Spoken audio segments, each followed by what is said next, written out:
Hey guys, Freddie here. Just thought I'd give you a quick tip on, a couple of tips in a number of videos on this particular game genre called Green Hell. Now, most people are going to think, well, you know what, I have no idea where Baccarat is at the moment. He looks like he's in a cave somewhere, but it's not.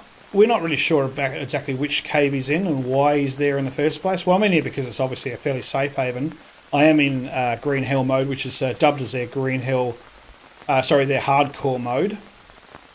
And as far as my orientation goes, wherever I am, it's not exactly true. You can actually tell exactly where you are all the time in this game by using a device given to you when you've lost or when you got lost or shoved in the middle of the Amazon, which is a very good rendition of. So I do talk of course, the watch. Now, the watch that's on your wrist, at this point in time, as you can see, gives us 7:35 in 24-hour mode. As you can see, it's reasonably fast. It's not obviously accurate to the minute. It looks like seconds to the minute. So at this point in time, it's in the morning because it's AM in my country, AM and PM, which is after 12 o'clock. It changes. Anyone with a military background or training, or even orientation training, like Boy Scouts, Girl Scouts, Girl Guides, whatever, would also know how to use 24-hour time more likely than using AM PM. So, having said all that, it's the 4th of January and it's nearly 8 o'clock already, as I was telling you about the time. The next face of the watch is the most important part of orientation or orienteering in whatever country you come from. This is a compass. Everyone's aware of what a compass actually is. If you don't know, then have a look on Google. It'll tell you exactly the function of what they are. It's a representation of the map's location, north being the top of the map, south being the base of the map, east and west being either side, left and right. So in the centre of this particular one, you've got what you wouldn't see in a compass, which is the coordinates of the map. So instead of having WE and N and S, which is what you probably would see, west and east or east and west and south and north, they've just put the orientation to west. So as it goes west and we head towards west, which I'm not going to do in the cave because we don't have enough room, I will do it outside in a minute, that means that we're going to increase the numbers on the watch. So if we went forward on west, after a while it will go to 49, 50, 51, etc. If we wanted to decrease those numbers, we go east, which is exactly the opposite of west. So we'll go back down to 47, 46, whatever else obviously comes along with that. You'll probably get the gist. So with south, obviously if we go in the direction of south, we're going to increase that number at the bottom. It says 15, it's going to go to 16. And of course, accordingly to north, we're going to decrease the number down to 14 to 13 because we're going in that direction. The only difficult part about this game is that when you do look to try and make those locations or go in those directions, is you come up against obstacles, which you would do in a forest anyway. You know, it's not going to be a walk in the park, although that is a setting in this game. And I do recommend doing that just to get an idea of how the map's been set out, all the things you need to do to get through it, how to jump, squat, run and walk. Energy-wise, as you can see, my energy levels at the moment are pretty much half. Now, that's mainly because I'm just doing a tutorial. I'm not really worried about nutrition or that sort of stuff at this stage. And we'll go into that further as time goes on. But yeah, as we were talking about before, we'll bring up the watch. We'll stay on this particular edge here. Bringing up the watch again. As you can see, south, at the moment, the bottom figure is 16. This is how big you can hear someone in the background. Hopefully he won't attack us.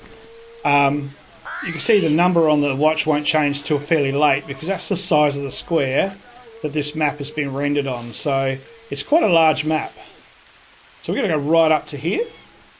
Get out of the way, that silly bugger. Go away. And see, so we're going to 17 because we're going in the south direction. So we're increasing the number by going 17. So if I said to you, I'd like you to start, or you said to yourself, I want to start at 2050. Obviously, in this case, you'd have to go south to increase the number on the bottom, and you'd have to go west to increase the number this way on the top, which is west there. If you went east, of course, you lose numbers. You don't want to go. You're going in the wrong direction. But bear in mind, again, you will come up against obstacles. So Perfect example of that is if we go back down here, hopefully this tribe member won't go after me. I am in hardcore mode, so it's a possibility. No, I think he's going to stay where he is, which is good. Now, dead carcass outside my house. So let's have a look at the map now. We're facing in this direction. As you can see, we're right between west-north. So we're going to increase both those figures if we go further. But of course, being that it's on the edges of those particular locations, it's a longer walk to be able to increase those numbers. But it is a quicker way to get there without having to go through different obstacles.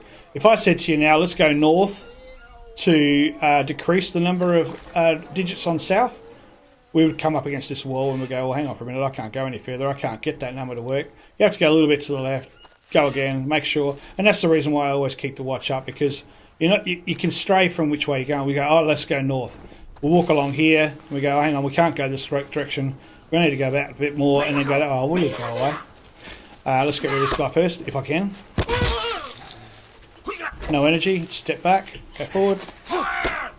No energy. Energy is a big thing in this game, and I'll show you a little bit more about that later on. You might notice that I've got a lot of these guys in my camp. A lot of bones on the ground in my cave, and I'll show you how that works a little bit later, so you can survive in this game and it becomes more fun. But what I was going to is, oh yeah, we're going north. Let's go this direction here. And then I'm thinking, well, hang on for a minute. Are we still going north? Let's have a look. You go into your watch, and no, you're not. You're actually going northwest, and that's throwing you right off the figure that you want to go to. So always a good idea to keep checking that you are going in that direction. If you aren't, or you can't in this direction like that, go around it, and then go further by looking at your watch, making sure you're going in the right direction again, and then go further again. It is a little tedious, a little bit a bit of a pain. See, I've got bones everywhere. I've been killing these guys like there's no tomorrow. They're not very happy with me at the moment because I just keep knocking them off. It is a bit tedious doing that, but say for instance I'm going to build something. I don't know, going to build a hut down by, or even that fish trap down there. I've run out of sticks. I've got no sticks around me, and I've got to walk right over the other side of that hill to get those sticks. I don't know about yourself, but I suffer from this issue quite a bit, and that's these orientation issues. You'll go over that hill, you'll head left a little bit, hit one tree, right a little bit, hit another tree, come back through, have a look, and then realise that you're totally not where you started. You got no idea where you are, and there's no way of finding out where your actual camp was, because the forest or an Amazon like this looks very much similar in a lot of locations. This device helps you out. Write down the numbers to where you make the actual camp, close enough, or even just on the very edge of those numbers. Write them down on a piece of paper next to your PC, or whip open a notebook, or even tell your Google Assistant where you are as a note. That way, when you do go off into the bush trying to find bamboo for some unexplained reason, you'll go, well, now I'm lost. I can't find out where I am. Where am I?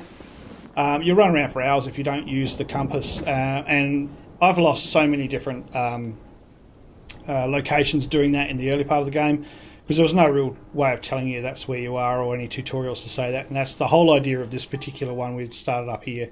So hopefully this will help you out. There'll be a whole lot more on weapons, attacks, different tribe members and stuff like that, which will make you a little bit more comfortable in the game, a little bit easier to play, not as frustrating as it was for me when I first started off, hopefully, so that you can play the game with a bit of ease. Not too much, of course. Obviously the game is still challenging, but just give you an idea of what is to expect in this wonderful game they call Green Hell. So we'll be back with some more tips and tricks with this particular game as time goes on, and hopefully it will help you get through some of the real simple stuff to get you on your way to having a big base and, yeah, just having a bit of fun with the game. So we'll see you soon, and thanks for coming along.